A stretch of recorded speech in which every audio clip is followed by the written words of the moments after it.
The first artists when humans started to think symbolically. The dawn of human consciousness is not marked by a single sunrise, but by a slow and flickering accumulation of light.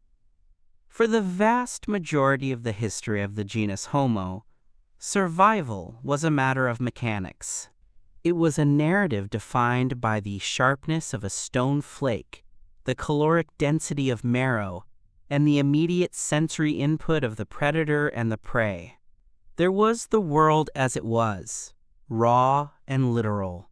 But at some elusive point in the deep past, a shift occurred that was more profound than the invention of fire or the wheel. A mind, likely indistinguishable in structure from our own, looked at a physical object and saw something that was not there. It saw a concept. It saw a symbol. This was the birth of art, and with it, the birth of the modern human soul. To understand the first artists is to investigate the moment when we stopped merely existing in the world and began to interpret it. This exploration requires us to travel back through tens of thousands of years of sediment, across continents, and into the dark recesses of limestone caves and the dust of rock shelters, to witness the awakening of symbolic thought, the definition of humanity and the symbolic mind. Before we can analyze the brushstrokes of the Paleolithic, we must define the cognitive architecture required to hold a brush. Symbolic thinking is the ability to let one thing represent another. It is the cognitive decoupling of the signifier from the signified. A word is a symbol. The sound tree shares no physical properties with the towering plant with leaves. A red traffic light is a symbol. The color red is not inherently a command to stop, but we collectively agree that it is. In the archaeological record, symbolism is the ghost in the machine.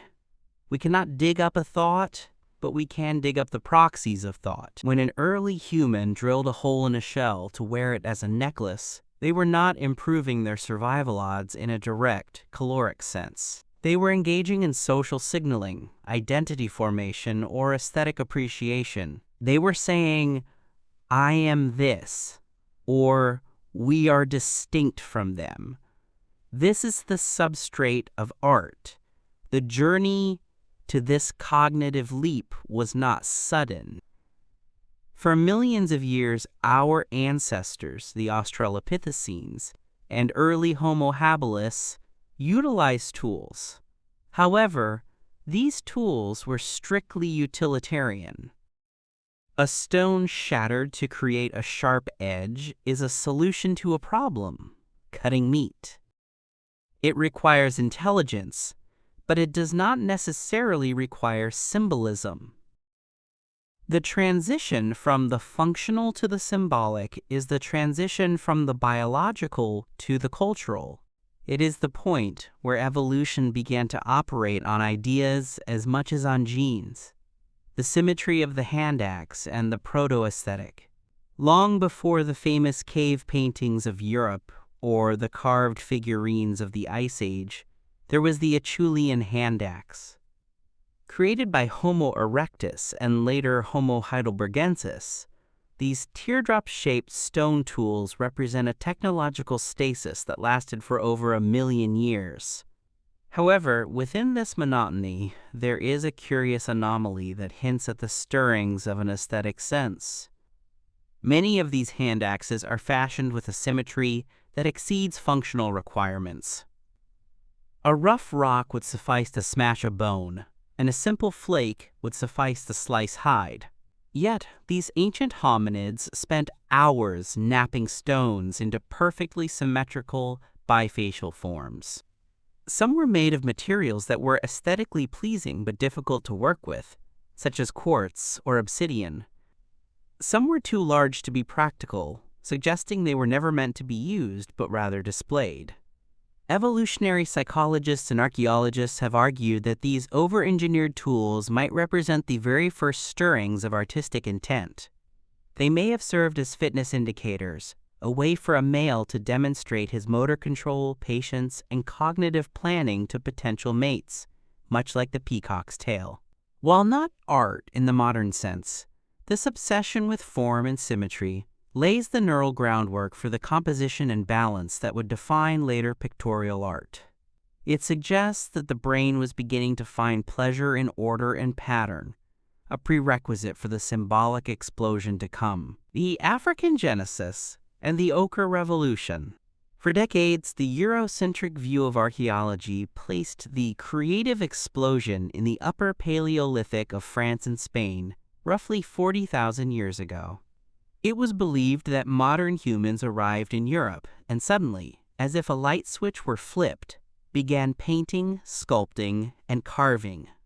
However, recent evidence has shattered this narrative, pushing the timeline back significantly and relocating the geography of innovation to the cradle of humanity, Africa.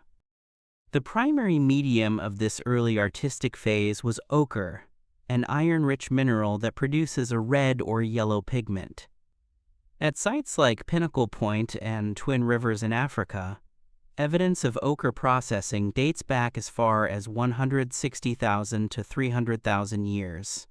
These early humans were not just collecting colorful rocks, they were grinding them into powder and mixing them with binders, such as fat, to create paint. The question is, what were they painting? Since there are no cave paintings from this far back, it is overwhelmingly likely that the canvas was the human body. Body painting is perhaps the most ephemeral form of art, leaving no trace but the tools used to create it. It represents a profound step in self-awareness. To paint oneself is to view oneself as an object, to be modified, to project an image to the social group. It is the beginning of persona, the Blombos cave, and the geometry of thought. The abstract nature of early thought became tangible at Blombos Cave in South Africa. In layers of sediment dating back approximately 73,000 to 100,000 years, archaeologists discovered two pieces of ochre engraved with geometric crosshatch patterns. These were not accidental scratches from butchery or tool use. They were deliberate, intentional designs, a net-like pattern bounded by parallel lines. To the modern eye, it looks like a simple hashtag. To the cognitive archaeologist, it is a bombshell. It demonstrates that humans at this time were capable of storing information outside the brain. It is a graphic code. Whether it represented a tally, a clan mark, or a map is unknown, but the intent is undeniable. Alongside these engraved ochres, Blombos yielded Nassarius shell beads. These tiny snail shells had holes punched through them and showed wear patterns indicating they were strung together. The wearing of jewelry is a definitive sign of symbolic behavior. It implies a shared standard of value and a desire to communicate status or group affiliation. If you wear the shells of the coast and you travel inland, you are carrying a symbol of your origin. This is the use of material culture to negotiate social relationships, a behavior that is uniquely human and fundamentally artistic. The Asian perspective and the oldest figuration. The narrative of art history was rewritten again in recent years, shifting focus from Africa and Europe to Southeast Asia. On the island of Sulawesi in Indonesia, in a limestone cave known as Lang Tedonge, researchers discovered a painting of a Sulawesi warty pig. Using uranium series dating on the calcite deposits that had formed over the paint, they determined the image was at least 500 years old. This makes it, currently, the oldest known representational art in the world. The painting is not a crude sketch. It is a naturalist depiction using red ochre, capturing the specific morphology of the animal. In nearby caves, hand stencils, created by blowing pigment over a hand pressed against the wall, date to nearly 40,000 years ago. This discovery dismantled the idea that Europe was the center of the artistic world. It suggests that when modern humans migrated out of Africa, they already possessed the cognitive toolkit for art. They carried the capacity for symbolism with them, spreading it across the globe like a seed waiting for the right conditions to bloom. The art of Sulawesi proves that the drive to depict the world is a universal human trait, not a cultural anomaly of the Ice Age Europeans. The Neanderthal question and the cousin creative, one of the most contentious and fascinating debates in the study of prehistoric art, revolves around our evolutionary cousins, the Neanderthals. For a long time, Neanderthals were depicted as brutish, knuckle-dragging scavengers incapable of the nuanced thought required for art. They were the foil to the brilliant Homo sapiens. However, this stereotype has been systematically eroded by hard evidence. We now know Neanderthals buried their dead, cared for their sick, and possessed brains slightly larger than our own. The question arose, did they make art? The answer appears to be a tentative yes. In caves in Spain, such as La Pasiega, Maltravieso, and Ardales, researchers found geometric paintings, hand stencils, and painted stalagmites. The dating of these features, using the uranium-thorium method, yielded results older than 64,000 years. This is significantly prior to the arrival of modern humans in Europe. If the dating holds, the only possible artists were Neanderthals. Furthermore, evidence from sites like Krapina in Croatia shows Neanderthals collecting eagle talons, modifying them to be worn as jewelry. At Bruniquel Cave in France, Neanderthals arranged broken stalagmites into complex circular structures deep underground, a behavior that serves no obvious survival function and hints at ritual. If Neanderthals were artists, it implies that symbolic thought is not the exclusive province of Homo sapiens, but a convergent or inherited trait of the genus Homo. It blurs the line between us and them, suggesting that the capacity to dream and create was shared by other human species whom we eventually replaced or absorbed. The Upper Paleolithic explosion in Europe. While the roots of art are African and Asian, and the branches may include Neanderthals, it is in the Upper Paleolithic of Europe, roughly 40,000 to 10,000 years ago, that the tree of art bloomed with a spectacular intensity. This period, coinciding with the last ice age, saw the creation of the famous cave sanctuaries, Chauvet, Lascaux, Altamira, and Naya. The density and sophistication of art from this period are staggering. It represents a society where art was central to existence. The people of this time, often referred to as the Cro-Magnons, were biologically identical to us. They lived in a landscape of tundra and steppe populated by megafauna, mammoths, woolly rhinoceroses, cave lions, bison, and aurochs. These animals became the gods and subjects of their art. Chauvet Cave and the Cinematic Eye. Discovered in 1994 in southern France, Chauvet Cave contains some of the oldest and most sophisticated paintings in the world, dating back to approximately 36,000 to 30,000 years ago. The art of Chauvet challenges the idea of a linear progression from crude to complex. The artists at Chauvet were masters of perspective, shading, and movement. They used the natural contours of the rock wall to give three-dimensionality to their subjects. A bulge in the rock became the shoulder of a bison. A recess became the depth of a cave occupied by a bear. One of the most striking panels features a pride of cave lions. The artist depicted their heads overlapping, creating a sense of depth and a multitude that mimics stroboscopic motion. It is a prehistoric animation. When illuminated by the flickering light of a torch, these animals would appear to move, to breathe.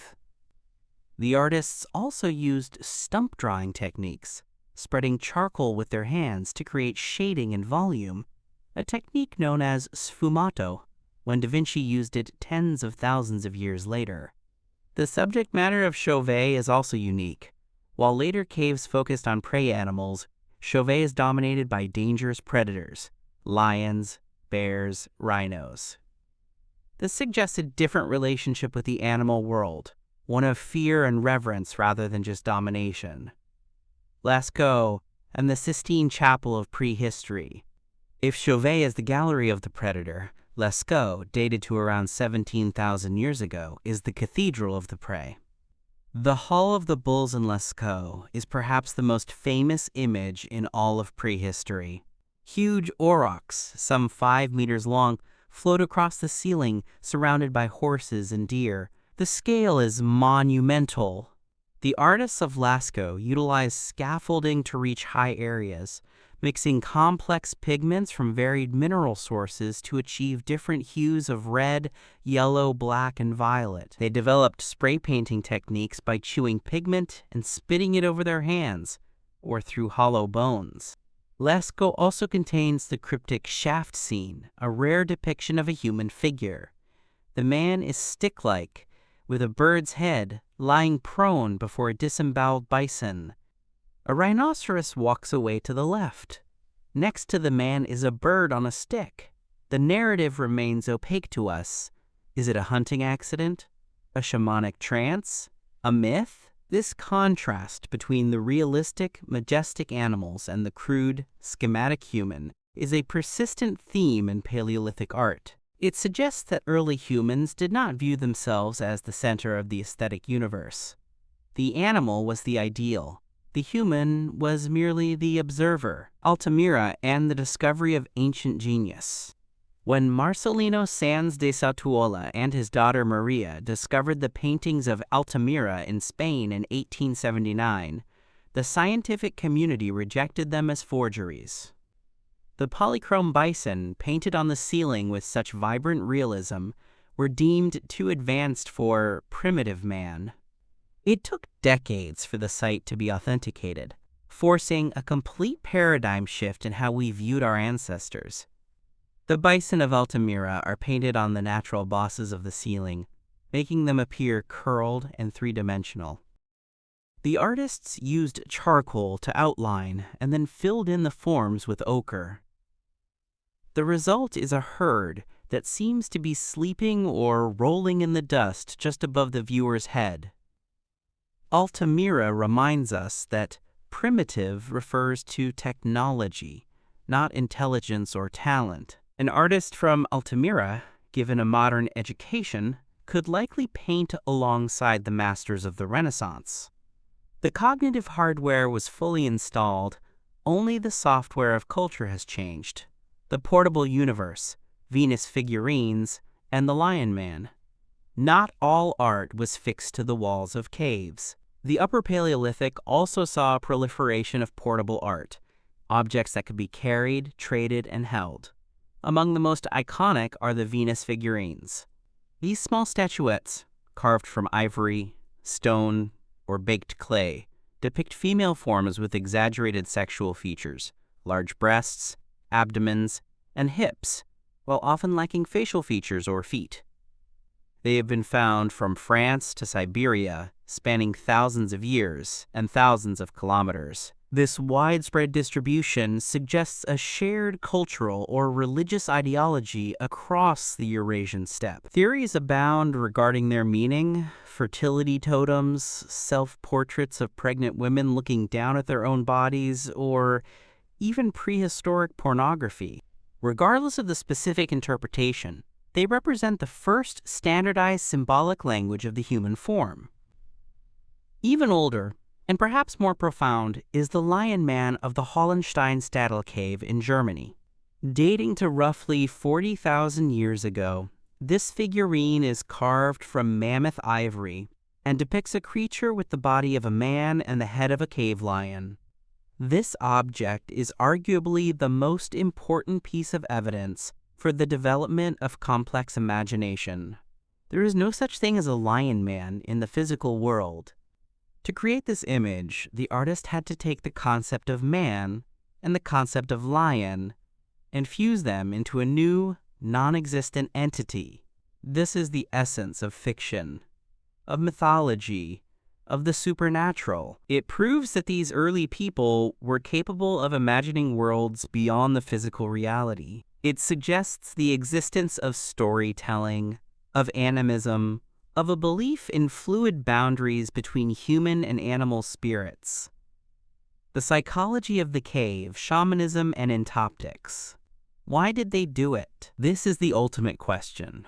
Why crawl into the deep, suffocating dark, sometimes kilometers underground, to paint images that few would ever see? The utilitarian explanation, hunting magic. The idea that painting a bison helps you kill a bison was popular in the early 20th century, but is now largely considered too simplistic. Many of the painted animals, like lions at Chauvet, were not part of the diet. A leading theory, championed by researchers like Jean Klotz and David Lewis Williams, involves shamanism and altered states of consciousness. The caves, with their sensory deprivation, silence, and flickering darkness, are natural sensory isolation tanks. In such environments, the human brain is prone to hallucinations. The theory posits that shamans entered the caves to commune with the spirit world. The rock walls were viewed not as canvas, but as a membrane or veil separating the world of the living from the world of the spirits. By painting the animals, they were coaxing the spirits through the rock. This explains the use of natural rock features. The shamans saw the horse in the rock and painted what was already there. This theory is supported by the presence of geometric signs, dots, grids, zigzags, often found alongside the animals. These patterns resemble entoptic phenomena, the visual effects produced by the nervous system during trance states, migraines, or drug-induced hallucinations. If this theory holds, the first artists were not merely decorators. They were the spiritual intermediaries of their tribes, mapping the geography of the subconscious. The acoustics of the spirit world. Recent research has added an auditory dimension to the visual splendor.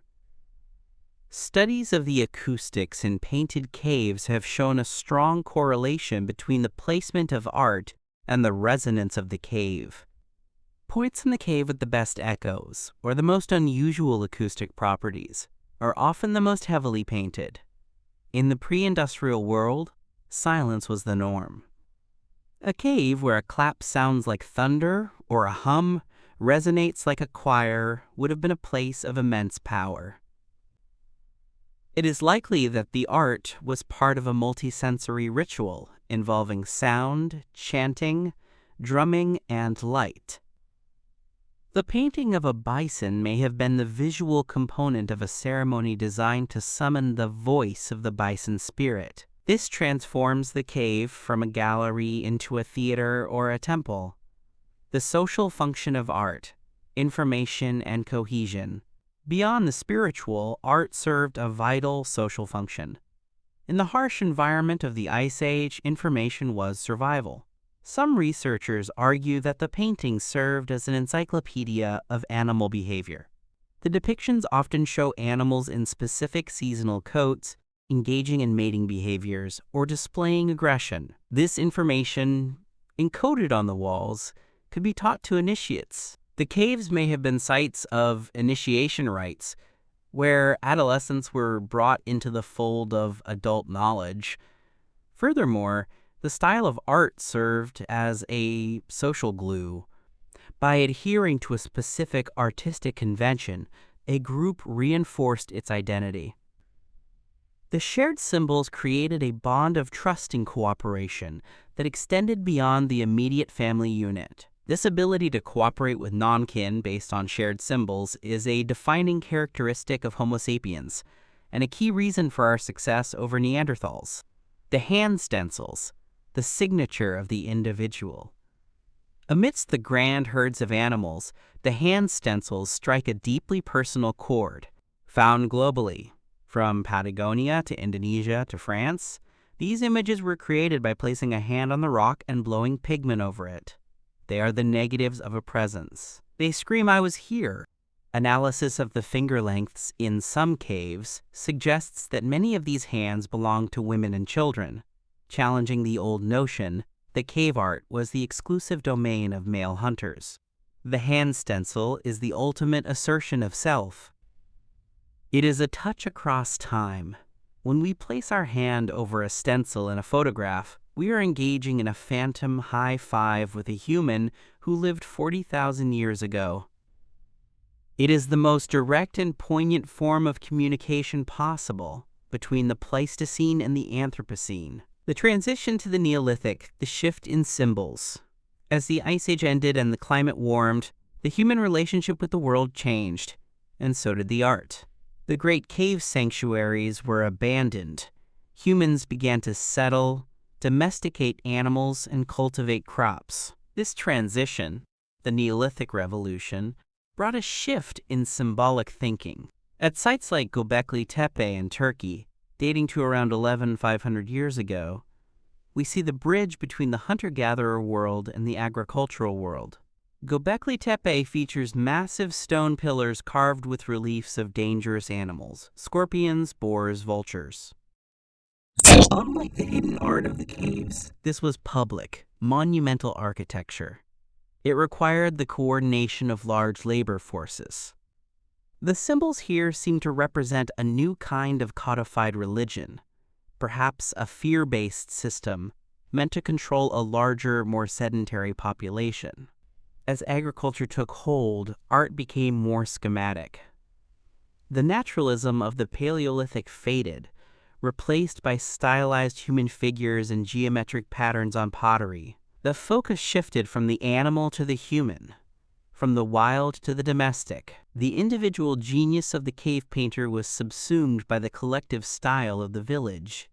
The wild mind was being tamed, just like the cattle and the wheat. The cognitive legacy of the first artists.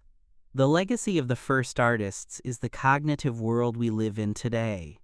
Every time we read a book, look at a logo, salute a flag, or pay with a banknote, we are using the same neural pathways that were forged in the fires of the Paleolithic.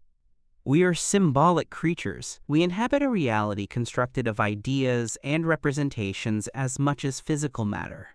The first artists did not just decorate their caves, they decorated their minds. They invented the tools of thought that allowed us to conceive of the past and the future, the possible and the impossible. The study of prehistoric art is a humbling reminder of our shared heritage.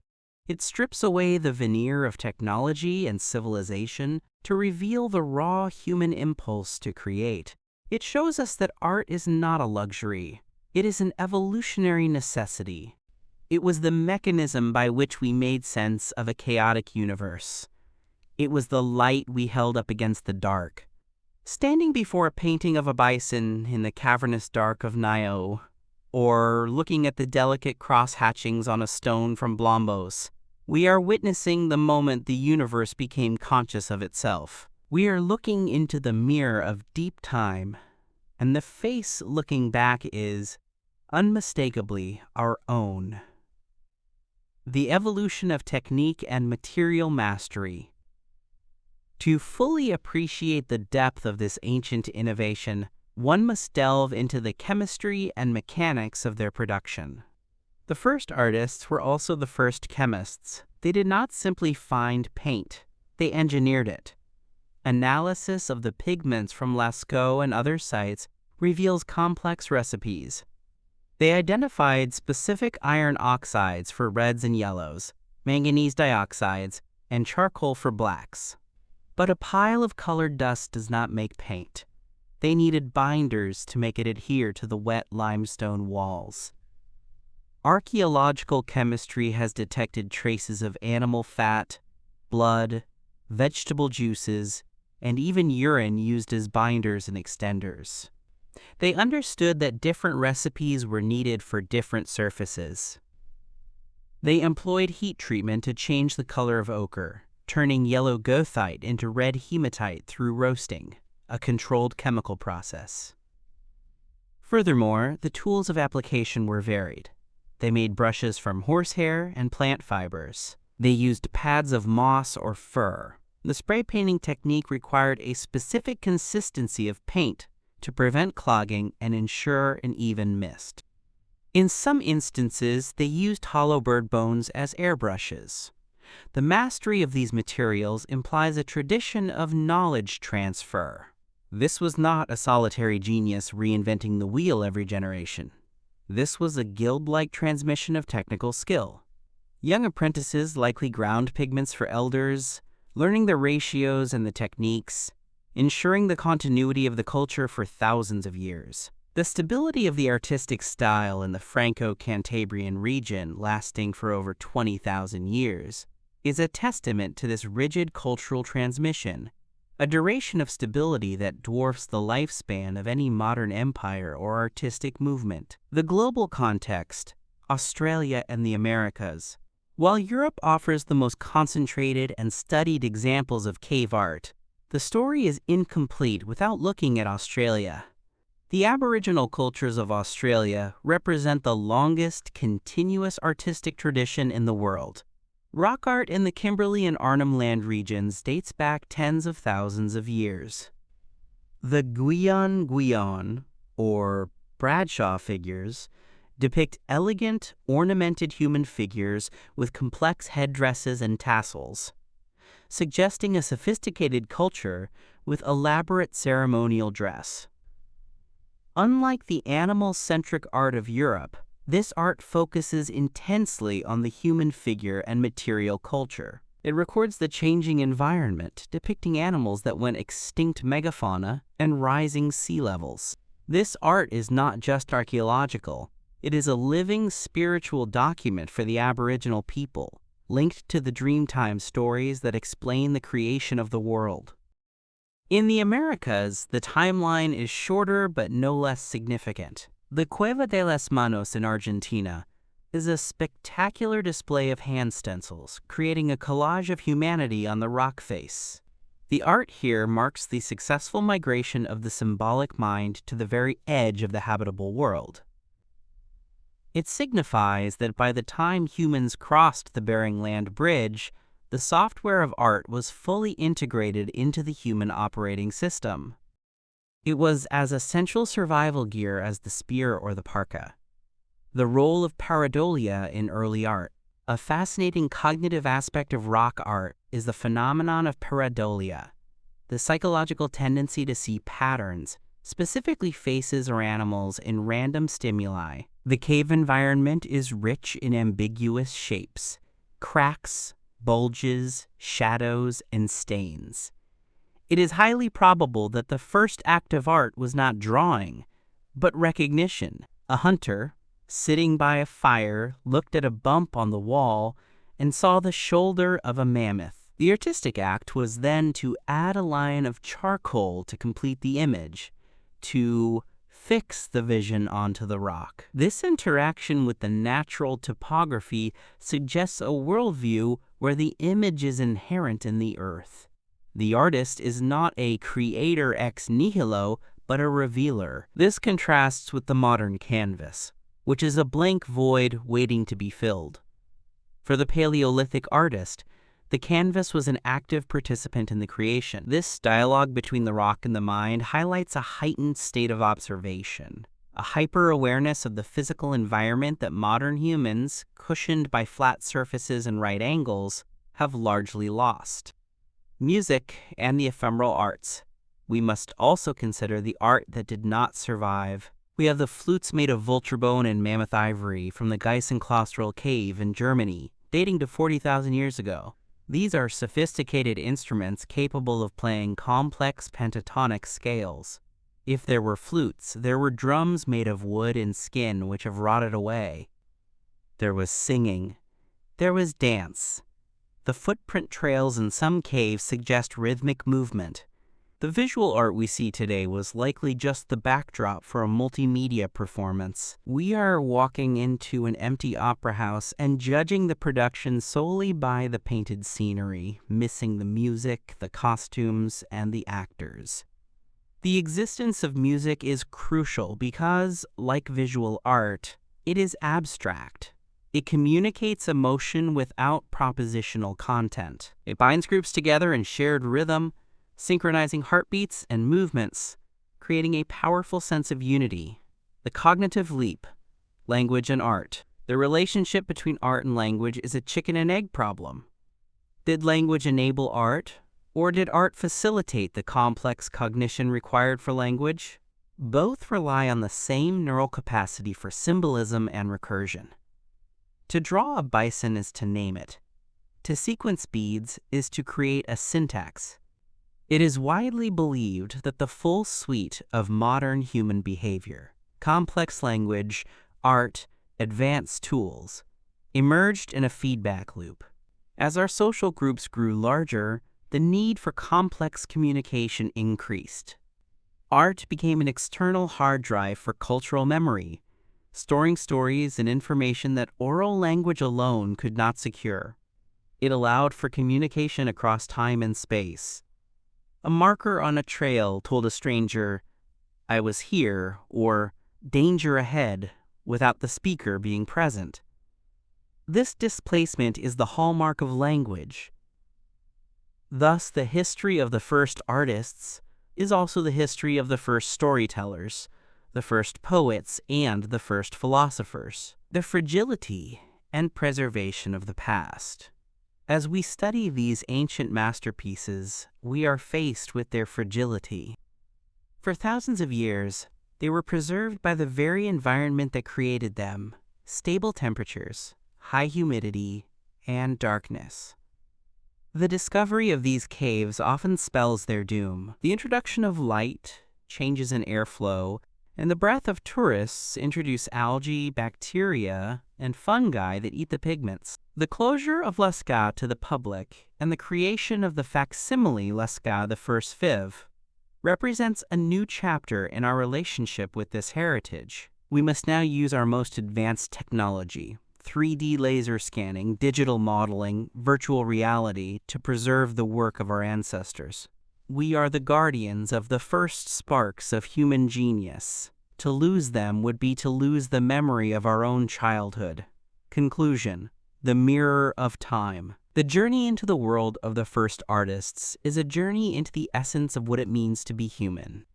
It is not merely a history of pigments and stones, it is a history of the mind. From the symmetry of a hand axe to the terrifying majesty of the Chauvet lions, we see the trajectory of a species trying to understand its place in the cosmos. We see the birth of the symbol, the tool that allowed us to conquer the planet not by strength, but by shared imagination. These ancient people were not primitive in their capacity to feel, to dream, and to fear.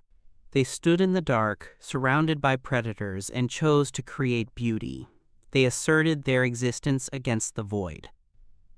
Today, as we look at the glowing screens of our digital world, we are still engaged in the same act. We are still painting on the walls of our caves, trying to say, "I was here, I saw this, I felt this." The medium has changed, but the impulse remains unbroken across the tens of thousands of years that separate us from the first artists. They are us, and we are them. The spark that was struck in the African dust and fanned to a flame in the ice of Europe still burns in every act of human creation. The first artists did not just make art, they made us.